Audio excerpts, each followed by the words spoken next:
Hello, it's Keith from Kinvert, and I've got a quick one for you here. I was tutoring someone, and we were both kind of in a rush, and we both made the same mistake on this one, so I'm going to solve this one quick, and that student will be able to directly review this before their test, and you guys can also hopefully benefit from this. So what we're trying to do is take 2x to the third, let me turn this on quick, 2x to the third minus 3x squared. Apologies for the audio. People are kind of cooking in the background here. X plus 12. So we are taking that and dividing this by x minus 2. And then the goal is to solve this. But once we get this to a quadratic equation, hopefully you guys by now know how to solve that. So let's go ahead and divide this out. And we're going to say x minus 2 like this. This is what we're dividing by, and here's what we are dividing. So we've got 2x to the third minus 3x squared minus 8x plus 12. And with this one, we were accidentally ending up with a remainder, but that's a fixable thing here. So first, what do we have to multiply x by to get 2x to the third? Well, that's 2x. And then see, 2x, that'd be x squared, so we need x squared, because x squared times x is x to the third.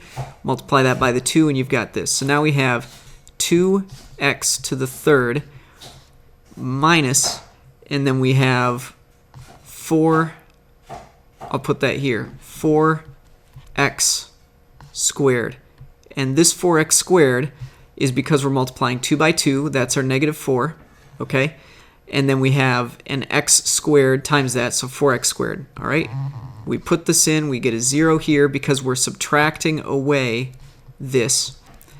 And when you're subtracting away a negative, this ends up being just x squared right here. So we have x squared. How do we turn x into x squared? Right? We're going to add x. So plus x. Now we have x squared. And so again, we're saying minus all of this. X squared minus 2x. All right. What do we end up with? This is going to be a 0.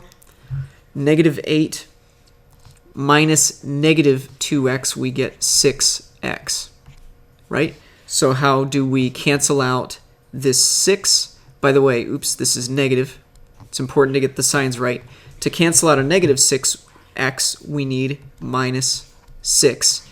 Negative 6 times x, right? So we're going to put in here, negative 6 times x, we have negative 6x. Negative 6 times that is plus 12.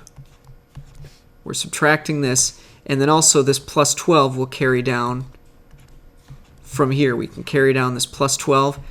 And here's where we were messing it up. If you subtract away 6x, I mean this, hopefully it's more clear with the parentheses here, right? We are, I'll do this too. We are subtracting away this, and hopefully now you can see what the issue was.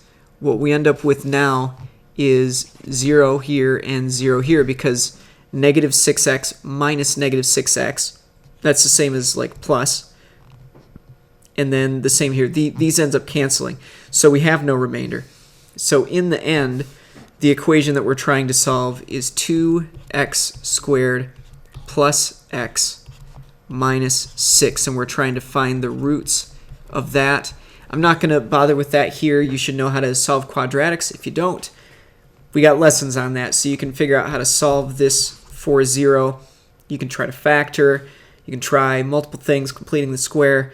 You can try the quadratic formula, the negative b plus or minus square root negative b squared minus, b squared.